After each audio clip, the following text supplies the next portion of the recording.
Olá,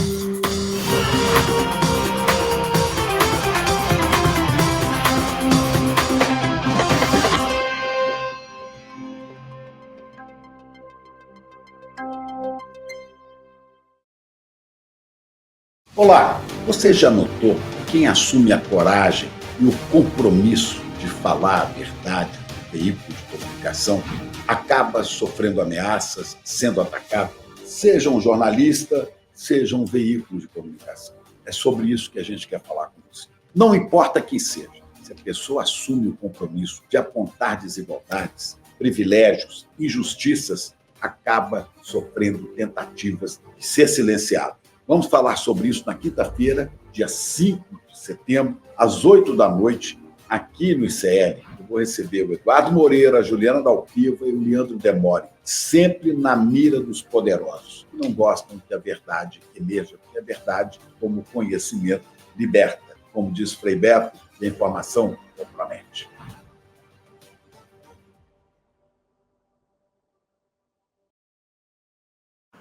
Muito bem, pessoal, estamos começando o nosso Desperta de hoje. Hoje é terça-feira, 3 de setembro de 2024, 7 e... O que é, Gabriel? 2 da manhã, né? Talvez 7:02 da manhã. Muito bom dia, muito obrigado para todo mundo que nos acompanha. Estamos ao vivo, 7:02, horário de Brasília. Claro, se você acompanha este programa em outros lugares do mundo, muito bom dia, boa tarde, boa noite, boa madrugada. Muito obrigado pela companhia de todo mundo. Já temos aí muitas pessoas no nosso chat. Aliás, ontem batemos uma audiência espetacular, 24 mil, como se diz hoje em dia, aparelhos conectados somente na internet, uma audiência muito boa. Muito obrigado para todo mundo que chegou por aí ontem. Se você não conhecia o programa, eu espero que você fique com a gente. Estamos ao vivo todos os dias, das 7 às 8 horas da manhã, de segunda a sexta, horário de Brasília. Este é o Desperta ICL, a gente aqui traz as principais notícias do Brasil e do mundo, dando texto e contexto também, claro, porque se você quiser só ler notícias, você pode contratar aí a sua assistente virtual, né, comprar o aparelhinho e pedir para ler a notícia. Não é só isso, claro, que a gente faz aqui, a gente tenta explicar o contexto e o que acontece ao redor das notícias publicadas pela imprensa, muitas vezes fazendo inclusive análise crítica da própria imprensa, coisa que muitos jornalistas não gostam, mas a gente não tá nem aí, né, Gabriel? Estamos aqui para fazer amigos, Gabriel? Não, né? Isso aqui é o teleamizade, por acaso, Gabriel? Não. Isso aqui é quê? Isso aqui é Tinder, por acaso, Gabriel? Não é, né? Já usou Tinder, Gabriel? Nunca usou? Nunca. Não precisa, né? Cara bonito. Um cara bonito como você, pra quê? Tinder, né? Muito bem. Muito obrigado para todo mundo que está nos nossos canais do YouTube. Estamos ao vivo no ICL, no Eduardo Moreira e no Leandro Demore. Então, se você quiser assistir a este programa, qualquer um desses três canais vai servi-los e servi-las muito bem. Se você está chegando por agora e nunca assinou os nossos canais no YouTube, assine, ative o sininho, aquela coisa toda para ser avisado ou avisada todos os dias quando nós estivermos online. De todo modo, para a galera que chegou ontem, que não conhecia o ICL, né? Tivemos muitas pessoas ontem, aliás, o ICL Notícias primeira edição, que rodou ontem depois do Desperta, estava com uma audiência também absurda, quase 40 mil aparelhos conectados, é a maior audiência noticiosa da internet do Brasil no horário e uma das maiores do mundo, aliás. A gente está aí andando, então você pode, se você chegou agora, senta, fica tranquilo, assina o canal, ativa o sininho, você pode dar os seus likes nos vídeos para lá e para cá, mas também, por favor, quem puder, compartilhe este programa. Você pode clicar aí no botão compartilhar e publicar nas suas redes sociais, mandar nos seus grupos de Zap, nos seus grupos de Telegram, nos seus grupos de conversa, lá no seu grupo de conversa dos colegas, ex-colegas do colégio, né? Aquela coisa gostosa, né, Gabriel? Todo mundo que você achava que era legal, metade você vê que não presta, na verdade, né? Possivelmente as pessoas acham isso de você também, né? Porque a vida é complexa, né, Gabriel? Muita gente acha que você também não é um cara legal. E tudo bem, faz parte. Você não vai perder seu sono por causa disso, né, Gabriel? O Gabriel só perdeu o sono porque, na verdade, foi dormir tarde hoje, tá? Que não consegue nem falar, criatura.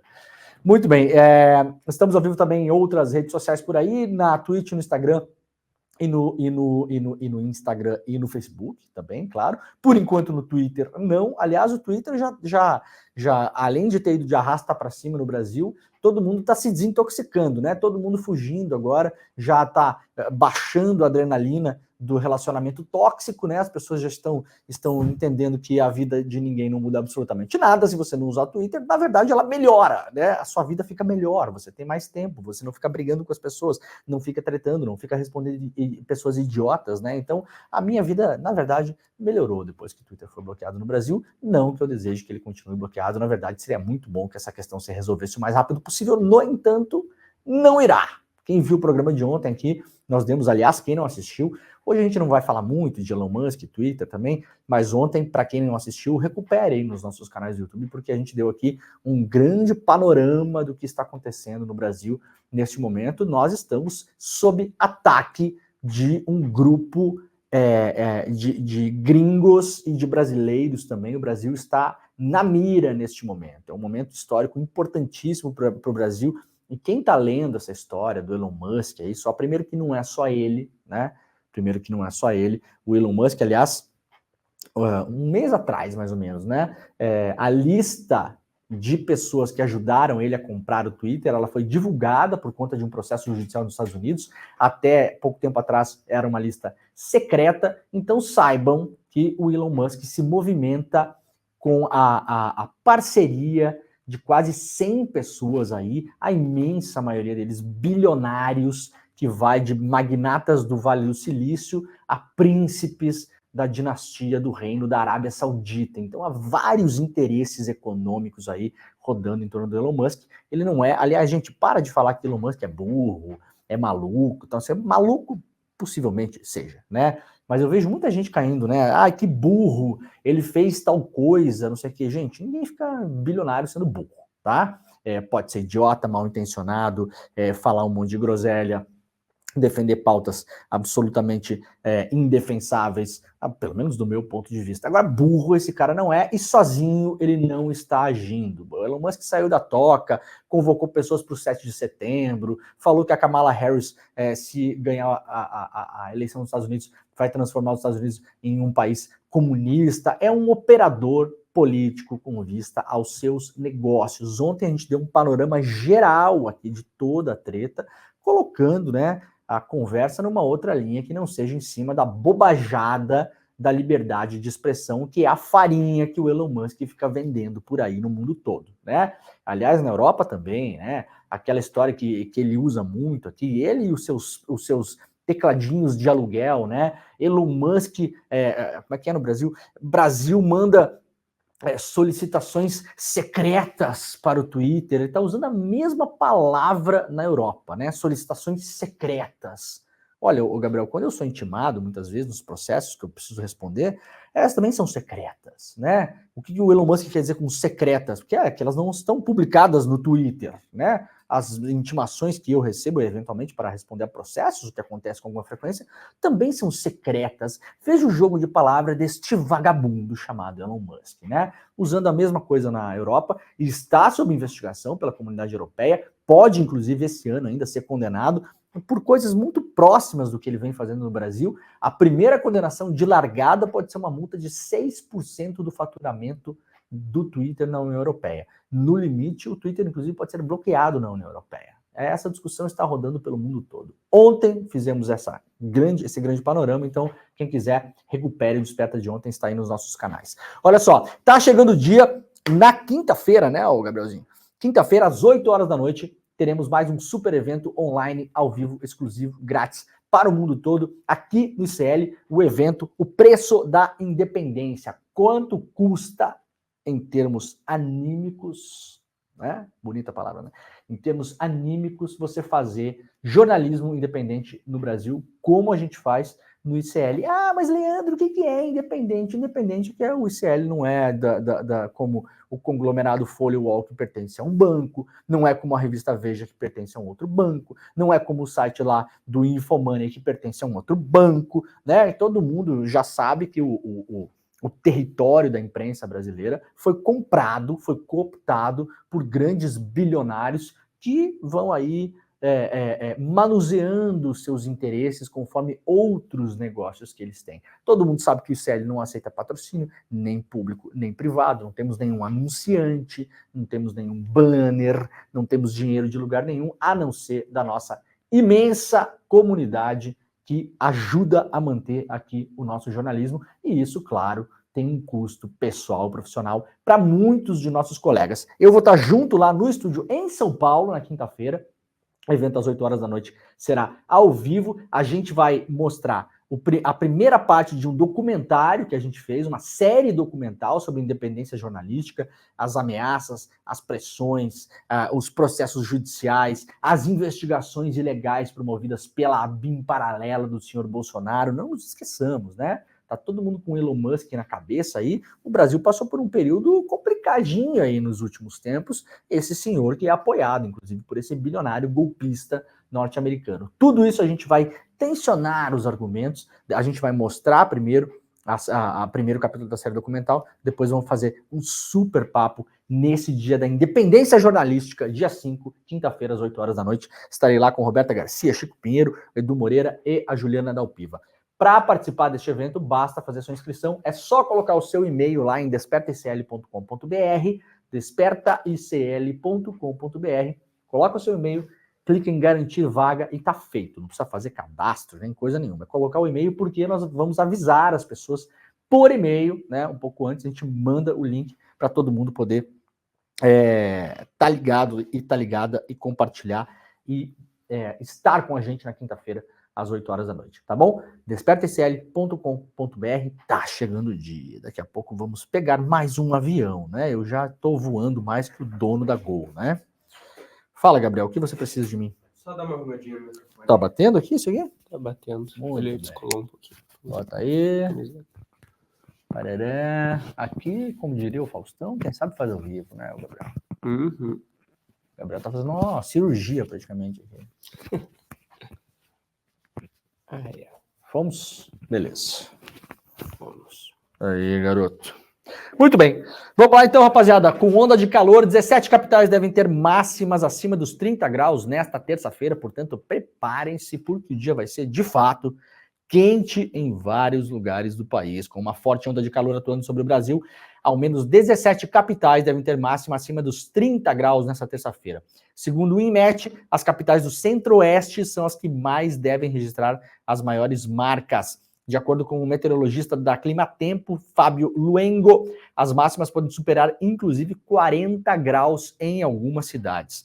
O Centro-Oeste, especialmente o Mato Grosso, deve registrar mais de 40 graus. Estados como Rondônia, Tocantins, Goiás, Mato Grosso do Sul, Minas Gerais e São Paulo também devem se aproximar dos 40 graus. As capitais que devem atingir máxima acima dos 30 nessa terça, a lista toda está publicada lá no G1, né? Aqui, ó, Aracaju, Belém, Belo Horizonte, Boa Vista, Brasília, Campo Grande, Cuiabá, Goiânia, Macapá, Manaus, Palmas, Porto Velho, Rio Branco, Rio de Janeiro, São Luís, São Paulo e Teresina. Portanto, cuidado aí, estamos aí no inverno ainda, né, praticamente, mas cuidem-se se você estiver, inclusive, numa região que ainda esteja rolando queimadas, use máscara, se puder ficar em casa, fique em casa, e a recomendação é para que você feche a casa toda, né?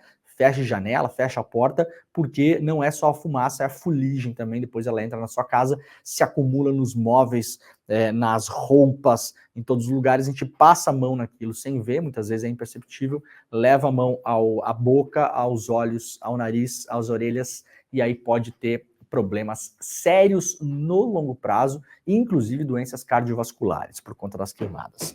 Então, cuidem-se, por favor, e observem a previsão do tempo da sua cidade. Bom, a inflação deve subir com a conta de luz subindo também, né? Porque a conta de luz deve subir esse mês por causa da estiagem. As nossas hidrelétricas estão com seus reservatórios baixos, devemos ter que ligar aí, já ligamos, inclusive no Brasil, algumas termoelétricas, cuja geração de energia é mais cara e o preço será repassado para o consumidor, claro, como sempre, né? Naquele esquema das bandeiras tarifárias, né? Esse mês a gente deve andar aí pela bandeira tarifária amarela. A Agência Nacional de Energia Elétrica surpreendeu na última sexta-feira ao anunciar o acionamento da bandeira, vermelha, patamar 2. Surpreendeu por quê, Jornal Globo? Vocês estão em Nárnia, o país está pegando fogo, não chove faz uns 4 meses onde tem que chover. Surpreendeu quem? A pessoa acordou e ficou surpresa, né? Aquele filme Adeus Lenin, né? A pessoa entra em coma, a União Soviética cai, a pessoa acorda e aí os amigos e parentes ficam tentando convencê-la de que a União Soviética não caiu, né? Surpreendeu. Com o anúncio, economistas ouvidos pelo Globo esperam uma alta da conta de luz que pode variar entre 10% e 13% desse mês. O percentual depende, entre outros fatores, da utilização média de cada consumidor. Portanto, preparem-se porque vai ter um aumentinho aí na conta de luz esse mês, né? Justamente por conta dos efeitos da emergência climática, né? Vamos lá para a Folha de São Paulo. O TSE libera consulta online em sessão de votação. A partir dessa terça-feira, o eleitor pode consultar a sessão de votação por meio do aplicativo e-Título ou na internet, já com a atualização dos dados referentes às eleições desse ano. Quem tiver solicitado transferência temporária de sessão, por exemplo, pode conferir online a informação com um novo endereço de votação. Para fazer a consulta, é necessário entrar na página oficial do TSE. Lembrando que tem muita página dando golpe por aí, então tenha certeza de que você está na página oficial do TSE, ou o mais indicado talvez seja você baixar o aplicativo, né, o e-Título, e-Título, que é o aplicativo oficial do tribunal. Lá você pode consultar, isso é muito útil para as pessoas que mudaram de cidade, ou mudaram de bairro, né, mudaram de endereço, e aí você muda a sua sessão eleitoral, então vai estar lá o colégio, enfim, o lugar lá onde você vota, tudo bonitinho para poder chegar no dia da eleição, saber exatamente para onde ir. Não esqueça, porque muita gente vai votar e se muda na cidade, né, às vezes se muda e esquece que se mudou, chega lá para votar, não tá o nome na sessão eleitoral, né, e aí se é bolsominion, Gabriel, faz o quê? Posta vídeo falando, estão fraudando as eleições. Não é isso, não é isso, né? É porque você não foi atrás da informação, porque passou o dia vendo porcaria no Zap, tá? Se acalma, meu senhor. O tio bolsominion que todo mundo tem, né? ICLNoticias.com.br, Senado vota projeto que pode liberar cigarro eletrônico nessa terça-feira. O projeto de lei de regulamentação dos cigarros eletrônicos, assim chamados vapes, deve ser votado nessa terça-feira pela Comissão de Assuntos Econômicos do Senado. O projeto é de autoria da senadora Soraya Tronic e será relatado pelo senador Eduardo Gomes. Inicialmente, o projeto deveria ter sido votado há 2 semanas, mas a pressão de grupos contrários à regulamentação dos vapes fez o senador Vanderlan Cardoso, presidente da comissão, adiar a votação. Grupos evangélicos têm cobrado Vanderlan, que é candidato à prefeitura de Goiânia, a não pautar o tema. Discussões têm surgido em volta desse tema, no qual alguns grupos argumentam sobre os malefícios para a saúde que o vape traz, enquanto outros apontam que o melhor seria regulamentar, já que o consumo dos cigarros eletrônicos já existe. Essa semana, os parlamentares comparecerão presencialmente ao Senado para votações em vista de um esforço concentrado aí pré-eleições. Por conta das eleições municipais, claro, as votações têm acontecido de maneira remota para agilizar o processo. Nesse caso, não será de maneira remota. A ver como vai essa votação, né? Eu, a priori, tô bom hoje de português, né, Gabriel? O Gabriel tá dormindo, eu acho. Tá acordado, Gabriel? Se você estiver precisando de ajuda, pisque 3 vezes, tá? Não, por enquanto não piscou. Eu, a princípio, sinceramente, sou a favor de liberar tudo.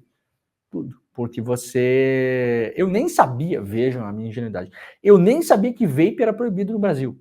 As pessoas ficam fumaceirando esse negócio para tudo que é lugar, né? Proibido como? É um negócio engraçado, né? Proibido porque a pessoa tá em todos os lugares, tem gente fumetando vape, né? Então regulamenta, proíbe publicidade, bota um imposto altíssimo em cima, pega uma parte dessa grana e joga no SUS, porque a gente vai ter que tratar essa galera que fica fumando esse troço, é óbvio. Já está aí comprovadamente, né, cientificamente comprovado que esses vapes fazem assim infinitamente mais mal do que o cigarro, né? Destruição completa, aniquilação de vias respiratórias, né? O Gabriel tá falando do vape, porque não para de tossir, né, Gabriel? Então, vamos ver como é que anda esse negócio, mas eu, a princípio, sou do time aí Siddhartha Ribeiro, né, que é um grande pesquisador brasileiro, que fala que não dá para proibir nada, você tem que liberar, e cada substância, conforme, né, a sua especificação, determinação, ela vai ter que ser vendida de um jeito, vai ter que ser encarada de uma maneira, enfim, vai ter que ser comercializada em determinados lugares, você organiza, tributa, limita, né, proíbe publicidade, e aí você minimamente consegue controlar, inclusive para a saúde pública brasileira, para controlar quanto é vendido ao ano. Hoje a gente não sabe quantos vapes são vendidos no ano no Brasil, por exemplo, né? Não sabe, porque é ilegal, então as pessoas compram em qualquer lugar e ninguém tem controle sobre isso, né? Então até para fazer políticas públicas em relação a esse tipo de coisa, você precisa ter uma regulação e uma regulamentação. Mas isso, claro, é só minha opinião, né? Não sei como é que tá andando as discussões por aí. Se você tiver uma opinião divergente ou convergente, pode, inclusive, comentar no nosso chat, né? Rondônia intensifica ações de vigilância à febre Oropulche. A Secretaria de Saúde de Rondônia divulgou nesta segunda-feira uma nota orientando núcleos hospitalares de epidemiologia do estado sobre o fluxo e os cuidados necessários ao encaminhamento de amostras para diagnóstico laboratorial dos casos suspeitos de dengue, chikungunya, zika, oropouche e maiaro. Várias doenças aparecendo novas aí, né? Nem tão novas assim, mas ficando mais populares. A intensificação se dá após a confirmação de 2 mortes por oropouche na Bahia, as primeiras na literatura científica mundial pela doença. As 2 vítimas são mulheres com menos de 30 anos e sem comorbidades. Essa doença, né, a febre oropouche, produz um quadro semelhante ao da dengue e da chikungunya, destacou a secretaria ao avaliar como fundamental a adoção de uma postura de maior atenção a pessoas que apresentam sinais e sintomas sugestivos dessa virose, evitando o agravamento da doença. Então, portanto, fique de olho, né? Também é passado por mosquito esse negócio, Gabriel, tu sabe? Os sintomas da febre oropouche têm início súbito, incluem febre, dor de cabeça, artralgia e mialgia, dor nas articulações e nos músculos, calafrios, além de eventuais náuseas e vômitos persistentes de 5 a 7 dias. O período de incubação da doença é de aproximadamente 4 a 8 dias também. E é o mesmo mosquitinho, o Aedes aegypti? Não, é o Culicoides paraensis. Culicoides paraensis. Nossa, temos mais um inimigo. Eu me lembro aquelas propagandas, né? Um mosquito não pode derrotar uma nação. Que beleza, né, Gabriel? Vamos juntos derrotar o mosquito. Parece que a gente está em guerra contra um mosquito, né? Um mosquito. Você sai de casa e tem um mosquito gigante do tamanho de um helicóptero querendo picar toda a sua família, né? Então, bom, os cuidados, aqueles que você sabe, não deixar água parada, se liga nessa parada toda. Se tiver em lugares que tem muito mosquito, passar o repelente na medida do possível, né? Tomar cuidado e se apresentar sintomas, procure orientação médica o mais rápido possível. Queimadas persistem na Amazônia. Cidades do Pará superam 1.000 focos. O que eu falei semana passada aqui, né? Parou de queimar São Paulo, sumiu o assunto. Não interessa. É um negócio impressionante, né, cara? Começou queimado em São Paulo, assunto nacional, todo mundo fala. Parou, né? Nada, sei lá, qualquer problema. Parar, onde é parar, nem sei, não interessa, né? É impressionante que como a imprensa brasileira ela é super sudestina, na verdade, né? Um levantamento do INPE aponta a persistência das queimadas em diversos biomas do país a partir de dados coletados de 25 a 31 de agosto. A Amazônia, a situação é considerada grave em 37 municípios que tiveram mais de 100 focos em uma semana. A cidade de São Félix do Xingu registrou 1.443 focos. Em Altamira foram identificados 1.102 focos de incêndio. As cidades lideram os focos de incêndio no país. O governo do Pará decretou na última terça-feira estado de emergência em função dos focos de queimadas no estado. Com a medida, fica proibido o uso de fogo para limpeza e manejo de áreas em todo o território nacional. Situação crítica também no Pantanal já há muito tempo e o Cerrado segue queimando pelo Brasil. Aqui tem São Paulo, né? São Paulo deu uma acalmada, né? Alguns registros ainda com menor intensidade. Na região metropolitana de São Paulo, em Osasco, foi registrada a ocorrência de incêndio em uma comunidade que atingiu ao menos 20 barracos, sem registro, por enquanto, de vítimas. Juventude do G20 cobra taxação progressiva contra desigualdades e cessar fogo em Gaza. Diante dos enormes desafios globais, a juventude dos países do G20 se reuniu no Rio de Janeiro para a cúpula Y20, o grupo oficial de engajamento da juventude do G20, entre os dias 12 e 16 de agosto. Como produto das discussões, foi aprovado em consenso um comunicado assinado na quinta-feira por todos os delegados do Y20 e que será entregue aos chefes de Estado do G20 que se reúnem no Brasil em novembro. Estiveram presentes durante a cúpula 145 delegados e convidados internacionais e cerca de 2.000 jovens brasileiros. Entre os pontos aprovados em consenso no documento estão a defesa de uma arquitetura fiscal que dispõe de uma taxação progressiva e de mecanismos mais firmes contra a evasão de divisas, ou seja, a boa e velha taxação progressiva para quem ganha cada vez mais, né? Então você ganha mais, paga mais, ganha menos, paga menos. Isso é uma bandeira que está sendo levantada aí para que aconteça em todo o mundo, porque senão você aplica num país, a pessoa que tem muita grana vai para o outro, monta empresa no outro, quem tem muito dinheiro tem condições de contratar contador e advogado e representante, e vai movimentando a sua riqueza pelo mundo. A criação de um fundo para a juventude, projeto para lidar com uma série de desafios enfrentados por jovens em todo o mundo, a implementação imediata do cessar-fogo na faixa de Gaza e a criação de mecanismos que regulamentem a inteligência artificial. Toffoli manda prender condenados pelo incêndio da Boate Kiss, uma reviravolta importantíssima ontem nesse caso, né? O ministro Dias Toffoli do STF determinou ontem a prisão de 4 condenados pelo incêndio na Boate Kiss ocorrido em 2013 em Santa Maria, no Rio Grande do Sul, que deixou, lamentavelmente, 242 mortos e mais de 600 feridos. Com a decisão, voltam a valer as condenações dos ex-sócios da Boate Kiss, Elissandro Calegaro Spor, 22 anos e 6 meses de prisão, Mauro Hoffman, 19 anos e 6 meses, além do vocalista da banda Gurizada Fandangueira, Marcelo de Jesus dos Santos, e do produtor musical Luciano Bonilha. Ambos foram condenados, no caso desses dois últimos, a 18 anos de prisão. A decisão de Toffoli foi tomada após a apresentação de recurso para anular as decisões da Justiça do Rio Grande do Sul e do Tribunal Superior de Justiça, né? Que suspenderam as condenações. Nas instâncias inferiores, as defesas dos acusados conseguiram anular as sentenças ao alegarem que as condenações pelo Tribunal do Júri foram repletas de nulidades. Entre as ilegalidades apontadas pelos advogados estão a realização de uma reunião reservada entre o juiz e o conselho da sentença, sem a presença do Ministério Público e das defesas. E também alegam que houve nulidades no sorteio dos jurados que foram feitos fora do prazo legal. Ao analisar a questão, Toffoli disse que as ilegalidades deveriam ser contestadas durante o julgamento, estando também preclusa tal questão o seu reconhecimento pelo STJ e pelo TJ do Rio Grande do Sul, a implicar a anulação da sessão do júri, viola diretamente a soberania do júri, disse Toffoli, portanto, agora serão presos, possivelmente aí entre hoje e as próximas horas, né, com os mandatos, serão presos esses 4 réus condenados com as decisões anuladas por conta desses detalhes técnicos durante o julgamento. Uma grande polêmica em relação a isso no Rio Grande do Sul, né?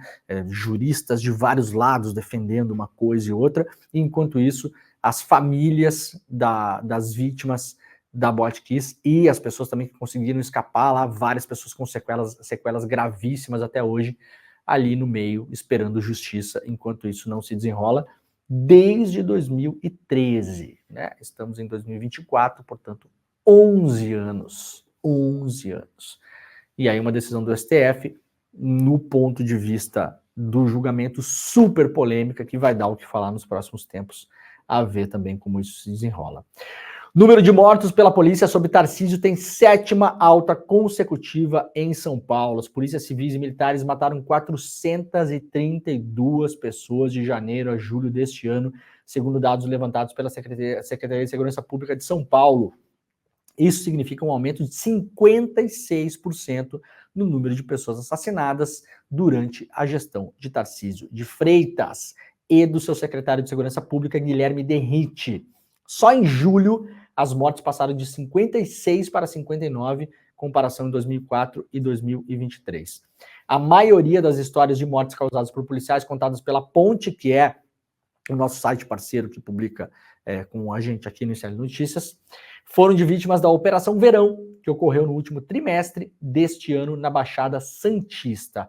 Todos os índices de mortes estão publicados lá no iclnoticias.com.br, matéria levantada, apurada pelo pessoal do site da revista Ponte, né? ponte.org. Big Techs tem retrocesso em ferramentas para monitorar redes na eleição. Estamos lá na Folha de São Paulo, cenário para a pesquisa das narrativas que circulam nas redes sociais para as eleições brasileiras, a partir de ferramentas disponibilizadas pelas próprias plataformas, tem retrocessos e ausência de avanço em comparação com o último pleito. De um lado, mudanças na Meta, dona do Facebook e Instagram, tornaram o acesso mais restrito, e o mesmo havia ocorrido antes no Twitter do Elon Musk, agora bloqueado no Brasil. De outro, plataformas que vêm ganhando espaço nos últimos anos como TikTok e Kawaii, seguem sem oferecer ferramentas para monitoramento ou coleta dos seus dados. YouTube e Telegram, por sua vez, são apontados como os dois casos sem piora ou melhora de relevo nesse quesito. As plataformas criaram, ao longo dos anos, algumas ferramentas para se monitorar as ferramentas. Por exemplo, se o candidato está fazendo um anúncio no Facebook, né? Você é bombardeado ali com um anúncio e, eventualmente, aquele anúncio pode ser ilegal. Tem várias condições aí para tornar um anúncio ilegal. Esse ano, por exemplo, não pode usar inteligência artificial, né? Você, obviamente, não pode espalhar mentira com anúncio, que acontece muito. O Tribunal Superior Eleitoral no Brasil vem tentando conversar com as plataformas para melhorar esse cenário, mas, segundo o levantamento da Folha, algumas ferramentas retrocederam e outras não avançaram. Então, seguimos no Brasil. Toda essa quizumba toda, você sabe, né? Cansei de falar sobre isso aqui. O Brasil se negou a aprovar uma regulação das redes sociais. Se negou. PL 2630. Quem acompanha o programa há mais tempo aqui sabe o quanto eu já falei desse negócio. Talvez é o projeto de lei que eu mais bati aqui. Não votamos. Portanto, estamos em descompasso com vários países democráticos do mundo que aprovaram regulação das redes sociais. Gritaria de um lado e de outro. E vai censurar. É censura. Aliás, quero dizer uma coisa. Se tivesse aprovado o PL 2630 no Brasil, toda essa polêmica do Elon Musk, ela seria muito mais blindada, inclusive seria muito mais difícil tirar o Twitter do ar, seria mais difícil tirar contas do ar, se nós tivéssemos aprovado o PL 2630, porque ele previa várias etapas para tirar uma conta do ar. O usuário deveria ser avisado, teria um tempo para recorrer, teria que saber o motivo pelo qual está sendo tirado do ar. Hoje no Brasil, como a gente não tem regulação, é uma várzea. Não só por parte do judiciário, por parte das próprias plataformas. As próprias plataformas são as que mais tiram perfis e conteúdos do ar. Não é a justiça no Brasil, são as plataformas. Na eleição passada, por exemplo, o meu canal do YouTube caiu 2 vezes. Qual o motivo, Gabriel? Não sei até hoje. Não sei, não é informado. Você infringiu as regras, os termos de uso, não sei o quê, e vem um negócio genérico. Uma coisa genérica. Você não sabe exatamente o que aconteceu ali. Inclusive, entre o primeiro e o segundo turno. Fiquei sem poder trabalhar no YouTube na eleição passada. Sabiam disso? Sabia. Pois é, estão sabendo. Quem derrubou? Foi o Xandão? Não, foi o YouTube. O senhor YouTube. O senhor Google que derrubou. Quem é o senhor Google? Não sei. Para quem eu posso recorrer? Para ninguém. Tem lá um negócio para recorrer que é meio automático. Você faz lá, clica 3 botãozinhos, aperta vai e segura na mão de Deus. E aí vem a resposta, claramente uma resposta automática, porque vem em segundos, analisamos a sua contestação e chegamos à conclusão que não tem. Vai ficar fora do ar mesmo e pronto. Se a gente tivesse aprovado o PL 2630, essas derrubadas de contas e conteúdos não poderia ser feito dessa maneira. Você teria que ser avisado com antecedência, teria que saber o motivo exato. Fez lá um programa de 3 horas. Qual a frase, o que aconteceu ali no meio, né? Qual o motivo exato da derrubada? Teria prazo para contestação, uma série de coisas. A própria plataforma teria prazos diferentes para contestação perante aos tribunais. Tudo isso previsto no PL 2630, erroneamente chamado de PL das fake news, histericamente atacado por esquerda e direita nesse país, inclusive veículos de comunicação, inclusive progressistas, financiados pelo Google, por exemplo. Vários deles. Né? Não vou retomar essa polêmica aqui, porque a gente não tem nada a ganhar com isso. Eu já falei sobre isso muitas vezes no ano passado. Muitas. Estão felizes com o que está acontecendo no Brasil agora? Tá bom para tu? Valeu a pena pegar o dinheirinho lá? Pode ser que tenha valido, né? Sei lá. Cada um tem os seus valores e o seu preço, né? Fez muito mal para a democracia brasileira. Quem aprovou lei nos últimos anos que era muito próximo ao PL 2630, e está falando alguém aqui que conhece o projeto de lei, tá? Modéstia à parte. Eu li assim, teve 50 mil versões, acompanhei, falei com gente, falei com o relator. Assim, é um tema que de fato eu domino. Tinha um novo tipo penal. E vai penalizar crime de opinião, bobagem. Quem falava isso era desinformado, mentiroso. Desinformado ou mentiroso. Né? Mentiroso muitas vezes por interesse financeiro. Não ia punir crime de opinião nenhum. Tinha um novo tipo penal no PL 2630. Apenas um para punição. Que era você espalhar sabidamente, de maneira voluntária, em período eleitoral, fazer disparos em massa contra a lisura das eleições. Informações falsas, né? Único novo tipo penal. Único. E vejam a dificuldade de enquadrar alguém nisso, né? A pessoa teria que provar que a pessoa tinha ciência daquilo, que foi um disparo em massa, que foi proposital, para ferir a lisura das eleições. Era o único tipo penal. O resto era todo um regramento, regra, organização. Assim, isso aqui a gente faz assim, isso aqui a gente faz assado. Aqui tem responsabilidade assim, aqui tem responsabilidade assado. Não passou. E nem vai. Eu tô torcendo para que não se debata, mas isso esse ano já foi, aliás, né? E aí estamos no meio da várzea. É isso. Lula fala sobre o bloqueio do Twitter no Brasil. Disse o Lula, mundo não é obrigado a aguentar vale tudo de Elon Musk.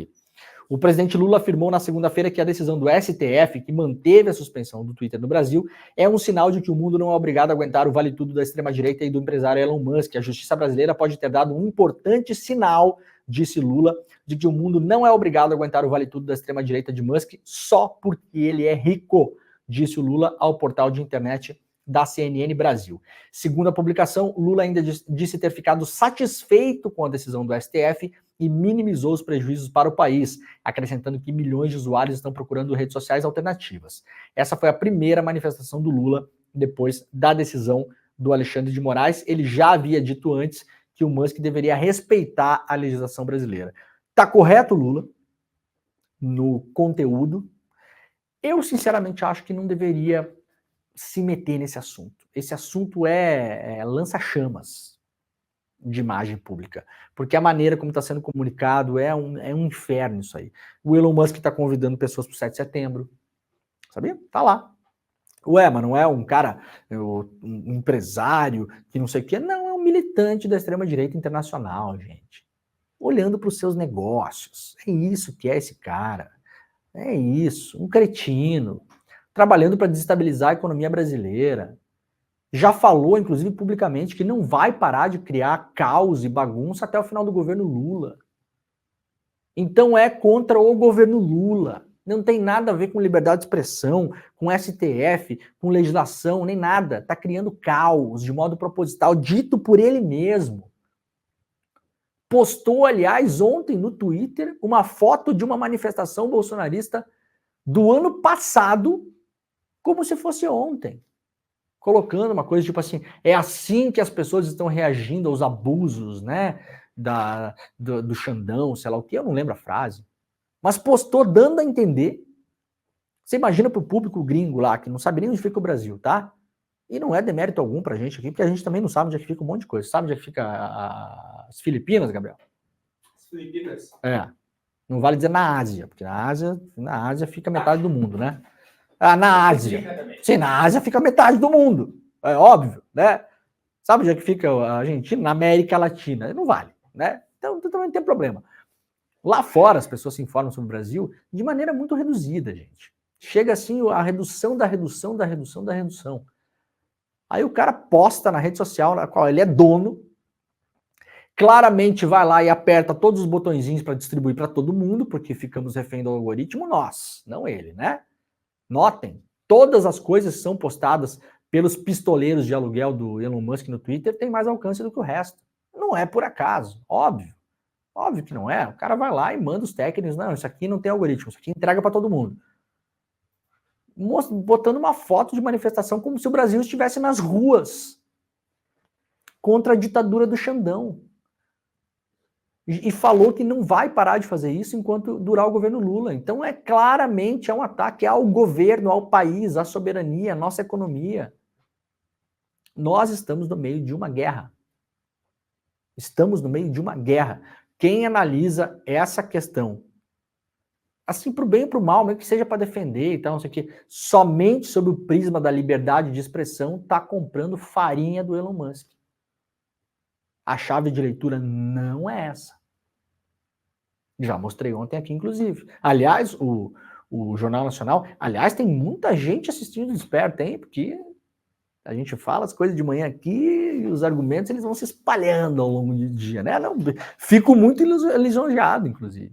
Que bom que eu consigo minimamente, né, aqui às 7 horas da manhã, já com os neurônios ativos, ajudar a, pelo menos, pautar a conversa e entender as chaves de leitura. Senão também a gente fica refém dessa cobertura, né, água morna da imprensa aí, que é a liberdade de expressão, não é liberdade de expressão. Mas a liberdade de expressão é absoluta. Mas não é absoluta. Mas tem que deixar os nazistas se manifestarem, porque assim a gente conhece a nossa sociedade. Não tem que... Bullshit. O papo não é esse. Nós estamos vivendo no Brasil agora um momento pré-1964. É esse o momento histórico. Falei sobre isso ontem, aqui e no ICL Notícias, primeira edição. Nós temos que entender os movimentos que estão sendo feitos neste momento agora contra o Brasil. Engendrados, o Elon Musk como diz nos Estados Unidos, já que estamos falando de um norte-americano, o Elon Musk é o poster boy. Eles chamam assim lá, né? Poster boy. O que é isso? É o cara que aparece na foto. É só isso. É o rosto do pôster. Um cara que pagou bilhões e bilhões e bilhões de dólares pelo Twitter, com uma capacidade econômica, inclusive, de fechar a empresa que tinha ações cotadas na Bolsa, que é um movimento não muito comum, né? O Twitter sempre foi uma empresa que sofreu para conseguir fechar contas no azul. Então, a Bolsa de Valores era muito importante, porque ali você capta dinheiro, né? Fica rodando com o dinheiro dos outros. Agora sabe-se que tem mais de 100 pessoas que botaram dinheiro nessa operação junto com ele, inclusive bancos, que vai de magnatas do Vale do Silício, apoiadores de primeira ordem da extrema-direita no mundo todo, ao príncipe da dinastia da Arábia Saudita, que botou bilhões no Twitter, botou bilhões numa outra startup lá do Elon Musk de inteligência artificial. O mosaico de interesses nesse negócio aí, gente, não tem nada que ver com liberdade de expressão. Sócio do Elon Musk no Twitter é o cara da Arábia Saudita, onde não há liberdade de expressão nenhuma. Muito pelo contrário.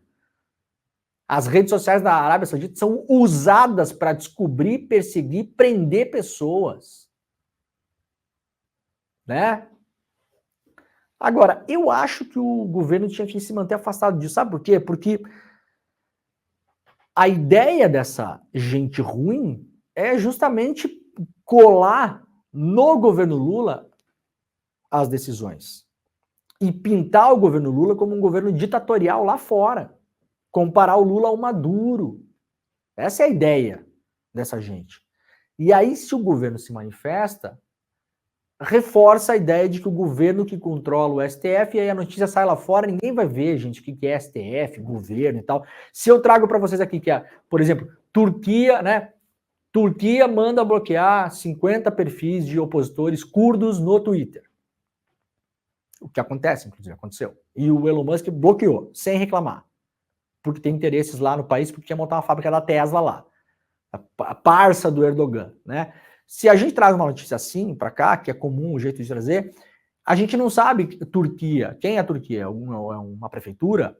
É o governo federal da Turquia? É um tribunal de primeira instância? É a Suprema Corte? E a gente não vai atrás, porque você vai parar para pesquisar o que está acontecendo na Turquia.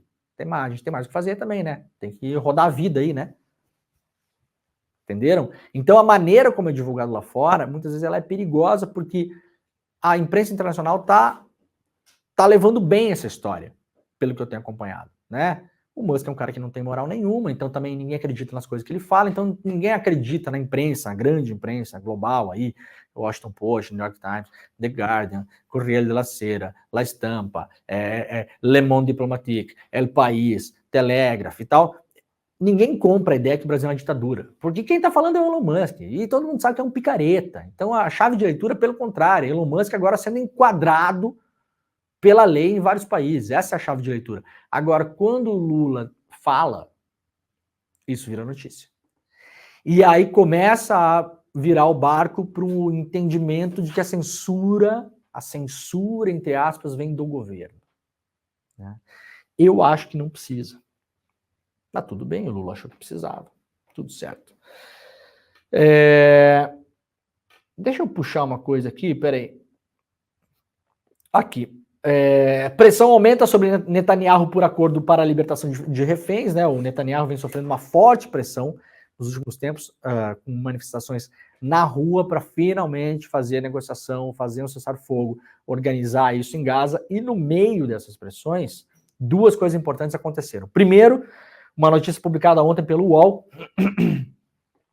O Celso Amorim fez o Lula travar a compra de blindados de Israel e irrita exército. Dois trabalhos, irritar e desirritar. O impasse entre Celso Amorim, assessor especial da presidência, e o ministro da Defesa travou a compra de 36 blindados fabricados por Israel. O exército investe em um programa de modernização de sua infantaria mecanizada desde 2017. A licitação internacional foi vencida pela empresa Elbit Systems de Israel, mas o chanceler convenceu o presidente Lula, o ex-chanceler, na verdade, Celso Amorim, a segurar o negócio por enquanto. Amorim usou as críticas que o primeiro-ministro israelense Benjamin Netanyahu fez ao presidente brasileiro. Lula foi declarada persona não grata pelo governo de Israel depois que igualou a situação dos palestinos durante a guerra contra o Hamas ao Holocausto. E aí o Amorim falou, não, então, como as relações estão estremecidas, dá uma segurada no negócio, o negócio não foi desfeito, o negócio só está no congelador. Até porque se tiver que gastar mais dinheiro com isso, em um momento em que o governo está tentando poupar de tudo que é lado, por causa do tal do déficit, não sei o quê, é melhor pegar o dinheiro dos blindados aí dos senhores do exército, né? E botar mais uns Bolsa Família para quem quer comer, para quem tem fome, não é? Se é para priorizar, muitas vezes não dá para fazer isso com esses dinheiros, né? Porque o dinheiro já está carimbado para ir lá, mas se dá para segurar, segura. Fica o dinheiro carimbado, mas não vira gasto efetivo, não ajuda no déficit, ajuda em tudo que é coisa, né? Tudo que é lado. E aí, essa notícia sai no mesmo tempo em que o Reino Unido suspendeu a licença de 30 exportadores de armas para Israel. O Ministério das Relações Exteriores do Reino Unido, que acabou de assumir, né? Vitória do Keir Starmer, 2 meses atrás, mais ou menos, é isso, né? Já passou, o tempo passa, a gente nem vê, né? O novo governo, então, o governo trabalhista, que assumiu, venceu os conservadores, que estavam no poder já há muito tempo lá, na Grã-Bretanha, suspenderam o envio de armas para Israel. E isso está causando uma super polêmica lá no Reino Unido, né? Isso porque o governo falou que há claros riscos de violações de leis humanitárias caso essas exportações continuem. A Grã-Bretanha geralmente é uma parceira de primeira ordem de Israel e isso, como eu falei, é uma notícia de altíssimo impacto na União Europeia e principalmente, claro, no Reino Unido nesse momento. Então sofre um pouco mais de pressão aí o Netanyahu. Vamos voltar lá para a Folha de São Paulo, sempre lembrando, eu gosto de falar aqui, né, porque é importante a gente explicar, e muita gente não entende como notícia é feita, e tudo bem, né, tudo bem. Eu também não entendo como o iogurte é feito. Você sabe fazer iogurte, Gabriel? Não sabe, né?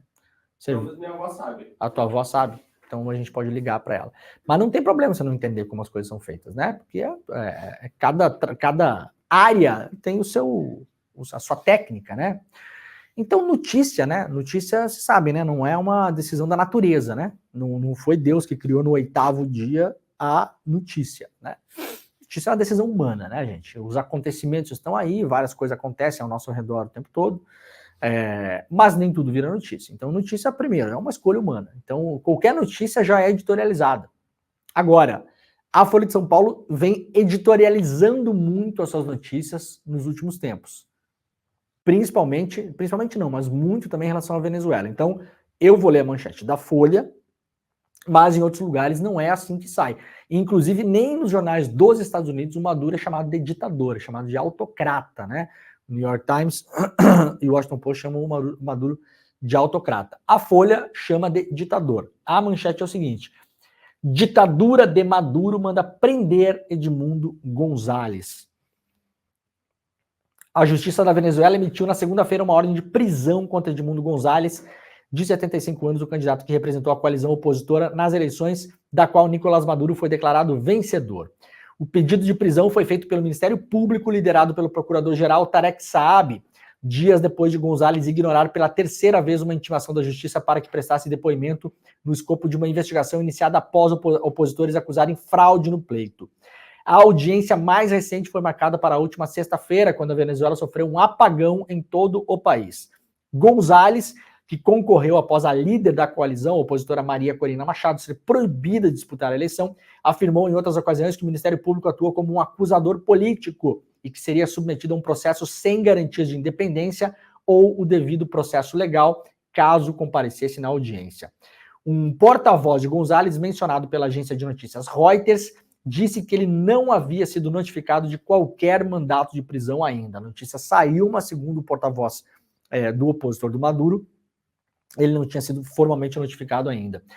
O Ministério Público, por outro lado, havia advertido que, em caso de nova ausência de Gonzalez, passaria a considerar risco de fuga e obstrução, o que justificaria o mandado. O órgão é alinhado ao chavismo, reporta aqui a Folha. O pedido de prisão foi assinado pelo promotor Luiz Ernesto Duenes e enviado ao juiz especial de primeira instância que atua em casos relacionados ao terrorismo. O Ministério Público daquele país divulgou em suas redes sociais uma cópia do documento. Gonzalez é acusado de desobediência das leis, falsificação de papéis públicos, conspiração, usurpação de funções e sabotagem. Em teoria, os crimes podem resultar uma pena máxima de até 30 anos de reclusão. Bom, relembrando rapidamente aqui, a Venezuela fez eleições, pouco tempo atrás, eleições que tinha uma série de pressupostos assinados pela Venezuela, não importa o que eu acho, nem o que você acha, nesse caso. A Venezuela fez um acordo em Barbados, sentou numa mesa com vários países, inclusive com o Brasil. Brasil, México, Estados Unidos, assinou lá um documento que tinha uma série de pressupostos em relação à sua própria eleição. Uma delas era ter observadores internacionais, um dos principais, a ONU fez observação internacional lá, um dos principais foi o Carter Center, que é um centro ligado ao ex-presidente norte-americano Jimmy Carter, que já havia feito observações eleitorais na Venezuela em tempos passados, já havia feito observações do sistema eleitoral venezuelano, inclusive elogiando o sistema eleitoral venezuelano. O modo de votação, as máquinas, o voto ali, tudo, né, o esquema de votação tinha sido elogiado pelo Carter Center. Carter Center recebido com pompas na Venezuela, por ministro e aquela coisa toda, divulgação nos canais oficiais do governo. O Carter Center falou que a eleição na Venezuela não foi limpa. E aí, vazou do país. Essa é a eleição agora. As tais das atas eleitorais não apareceram e não vão aparecer. E agora há um mandado de prisão contra o opositor do Maduro, que numa eleição limpa poderíamos saber se venceu ou se não venceu as eleições, né? A Venezuela, com todos os seus problemas, todas as suas questões, tem o bloqueio dos Estados Unidos, tem pressão internacional, tem empresa de petróleo privada louca para botar a mão ali, maior reserva de petróleo do mundo ainda não explorada, né? Não é a maior em exploração, mas é a maior em capacidade, né? Em tamanho. Já falei várias vezes aqui, se dependesse dos Estados Unidos prendiam Maduro e colocavam um presidente da Shell como presidente do país. Não há dúvida nenhuma disso, todo esse contexto é importante. Mas, gente, é evidente o que acontece na Venezuela nesse momento. O país não é mais uma democracia, né? Vai mandar prender o cara agora. Acabou. Acabou. E não parece ter saída para isso. Vários analistas internacionais diziam, inclusive, que a coisa só ia piorar na Venezuela. E o papel de países organizadores de uma possível saída para isso, entre eles o Brasil, agora fica cada vez menor. Agora vai ser trabalho de contenção de danos. Né? Trabalho de contenção de danos e observação. Olhar para o que acontece naquele país. Infelizmente, rumando aí para um caminho péssimo, né, a Venezuela. Bom, para encerrar aqui, uma notícia curiosa, né? Curiosa do ponto de vista negativo, óbvio, né? A agência de notícias da Venezuela usa âncoras criados por inteligência artificial para se proteger do regime. Um dos mais novos âncoras do noticiário da Venezuela apresenta as manchetes do dia sentado em um banco, vestido com uma camisa de flanela e calça jeans. Ele se chama El Pana, uma gíria venezuela para amigo, né? Mas ele não é real. El Pana e sua colega La Chama são gerados por meio de inteligência artificial, embora tenham aparência, som e movimentos realistas. Eles foram criados pela organização Conectas como parte da iniciativa Operação Retweet. O nome faz referência à ação de compartilhamento de conteúdos no Twitter, né? Com sede na Colômbia, liderado pelo diretor Carlos Huertas, o projeto tem um intuito de publicar notícias de meios de comunicação independentes da Venezuela e, no processo, proteger os repórteres, do qual o regime ditatorial lançou uma repressão contra jornalistas e manifestantes. Centenas de jornalistas presos na Venezuela, milhares de pessoas presas na Venezuela. Isso não é normal e isso não é democracia. Eu sei que tem algumas pessoas que acompanham o programa aqui que discordam, não gostam que eu fale isso, mas tudo bem não gostar. Gostou? Não gostou? Gosta? Não gosta? Não posso fazer nada, tá? É o que eu penso, os fatos estão aí, a coisa está colocada. Mas o bloqueio, mas os Estados Unidos, sim, tudo isso é um grande contexto.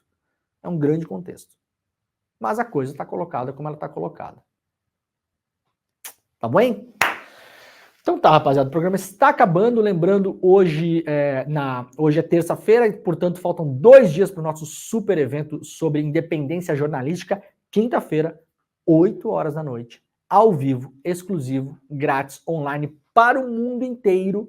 Estaremos no estúdio do CL em São Paulo, exibindo o primeiro capítulo da nossa série documental sobre independência jornalística e as pressões todas do fazer jornalístico. Estarei lá com Roberta Garcia, com o Chico Pinheiro, com o Edu, com a Juliana Dalpiva. Se você quiser fazer a sua inscrição, despertecl.com.br. Coloca pra gente aí, ô Gabrielzinho, o nosso QR Code, aquela coisa toda. despertecl.com.br. É só colocar o seu e-mail, clicar em fazer a inscrição e serão todos avisados por e-mail sobre o nosso evento de quinta-feira às 8 horas da noite, tá bom? O QR Code está na tela, o link é o despertacl.com.br, a gente se vê na quinta. Amanhã, 7 horas da manhã, o Desperta está de volta. Fiquem agora com o CL Notícias, primeira edição. Um grande beijo, tchau. Só o conhecimento liberta, dizia José Martí, o cubano.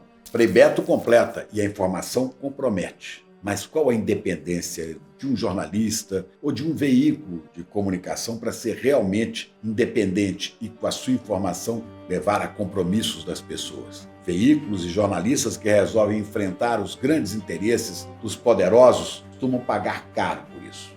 É sobre esse assunto que a gente quer conversar com você. Eu estarei aqui no ICL com Eduardo Moreira, com a Juliana Dalpiva e com o Leandro Demore para falar exatamente sobre isso. Nós vamos falar aqui de vários ataques e ameaças que nossos colegas sofrem quando resolvem assumir com liberdade o exercício do jornalismo. O ICL foi considerado, numa pesquisa da Escola Superior de Propaganda e Marketing, o veículo de jornalismo mais confiável no Brasil, à frente, inclusive, da grande mídia, à frente da TV Globo, da Globo News, de outros sites. É a importância do jornalismo livre que estamos fazendo, mas isso tem um preço. E nós queremos convidar você a estar conosco nesta conversa dia 5 de setembro, vai cair numa quinta-feira, às 8 da noite. Só conhecimento liberta.